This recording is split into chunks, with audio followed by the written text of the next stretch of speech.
Oh howdy all, grab yourself a drink, it is time for some PathOfExile discussion. Welcome to day 9 of Teasers season for patch 3.24 and the upcoming Necropolis expansion. There have been a number of announcements over the last few days that have been very well received. There's been a number that have had a mixed reception, where people have looked at it and thought, oh yeah, there's some quality of life upgrades there, but there's a couple of options I like that are going away. Then there's today. Today is the first change that has been overwhelmingly negatively received amongst the veteran section of the PathOfExile player base. Now, if you're a casual player, the parts that veteran players are identifying as a drawback here are basically going to be a non-factor for you, so you don't need to worry about it. But for players who've made it far into endgame, there's a fairly popular option that is going away, and the replacement is meaningfully worse. Let's go through what's changing, let's go through some of the implications this is going to have, and let's talk about some of the problems that this is going to cause. Grinding Gear Games are introducing 2 new skill gems. These are in that weird category of hybrids of skill gems and support gems. Kind of like Arcanist brand, kind of like Spellslinger in that way, in that there is an active component and there is a support component. When you turn them on, link skills will repeat. For automation, this is instant speed spell skills that have cooldowns, and for call to arms, it is war cries instead. The numbers on the gems are different as well, but fundamentally their functionality is at core the same thing. So automation looks at first to be a new build option that's something people could get excited about. There's a bunch of cool things you can do with it. However, the drawback to this is that you kind of already have this functionality in game, limited to only one gem. And that is whatever instant spell skill you bind to your left click on your mouse is something that will be automatically cast if it's off cooldown every time you move. Now this only works while you're moving, but in PathOfExile players do tend to move a very large amount in the game, and so that tends not to be the biggest problem in the world. So if you're using that functionality at the moment on an unlinked skill, then what automation is going to do is it is then going to cause you to lose a gem slot, it is going to increase the mana cost, and it is going to decrease your cooldown recovery on that skill, but otherwise it's going to mimic the current in-game functionality. It's an even worse setup if you're linking the skill for damage, that you're linking to what is now automation support but used to be left click, but that's not really a thing in the 3.23 version of the game. Go back to 3.22 with old Vortex, and that was much more of a thing. It's not all downside. There is the potential upside of being able to automate multiple skills this way, which is something that there will definitely be the odd use for.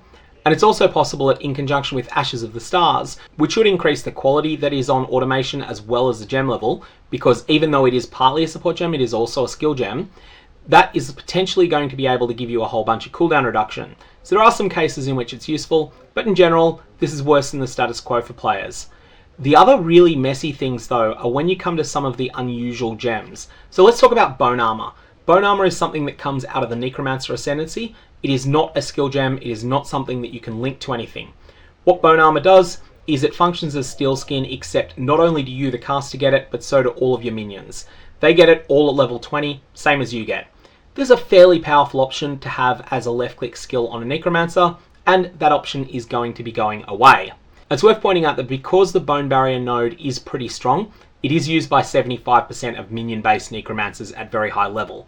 It is unclear how many of those people use this Ascendancy node only for the other effects of it, how many of them bind Bone Armor to left click, and how many of them manually cast Bone Armor, but it is an option that a number of people do use, and that's going away. One thing I do notice people doing though is using guard skills on left click. It is different in the case of the Necromancer, where you might not have enough keybinds to be able to use the guard skill properly, but I don't generally recommend this for the same reason that a lot of people don't like Heartstopper in the Trickster Ascendancy. The Trickster Ascendancy Heartstopper node is something that provides a definite decrease to damage taken all of the time, but which aspect of it, whether it be the mitigation of hits or mitigation of dots, varies over time, and you don't necessarily have the right one up at any given time. This causes a lot of players to rate it as being quite weak.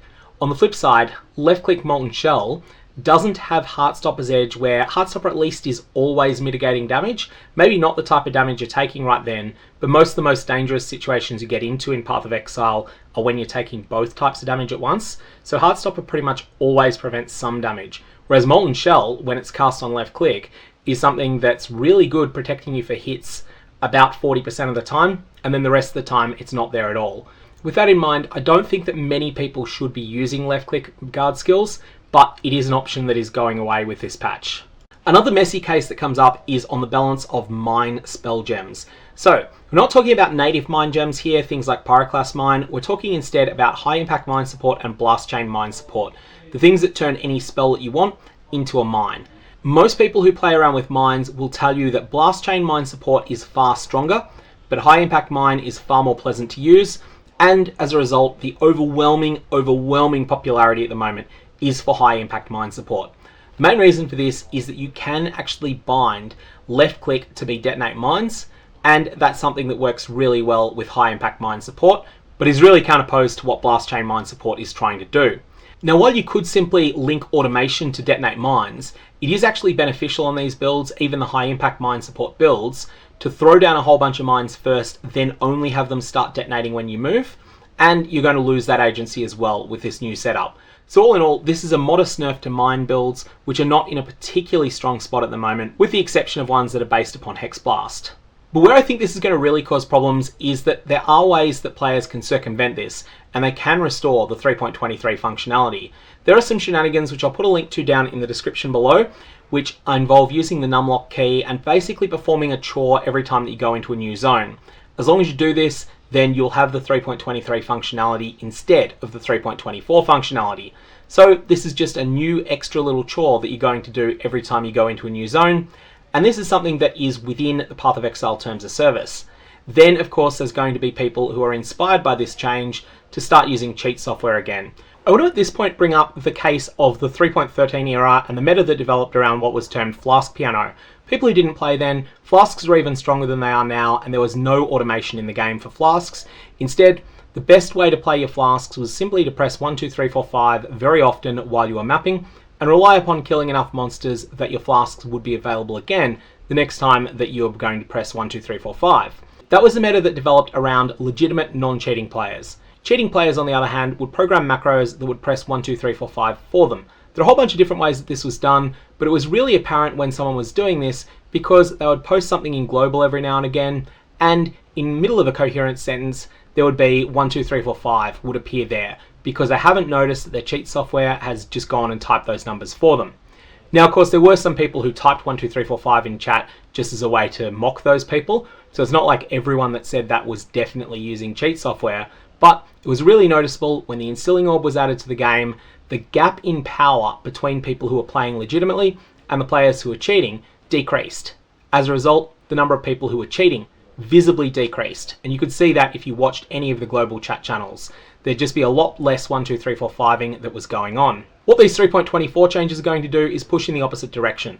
They're widening the gap between people who play their skills legitimately and the people who automate their skills through the use of third-party cheat software. So for that reason, I think these changes shouldn't go ahead.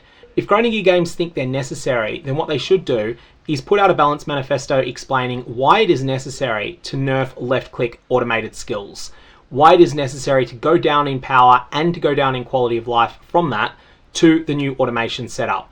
Grinding gear games have done that in the past before. Sometimes they'll make a change that people don't like in the short term, but that they think is good for the long-term health of the game. Good example of this, classic example really, was the harvest nerfs in 3.14. But the key to doing that is open and honest communication about the intentions of the nerf, the scope of the nerf, why it's needed, and what problems would develop if this nerf wasn't made. Instead today, Grinding Gear Games provided a video that was called Necropolis Quality of Life, and then introduced something that is pretty much universally a quality of life degradation. I'm going to leave it there. May your Valorbs have interesting results.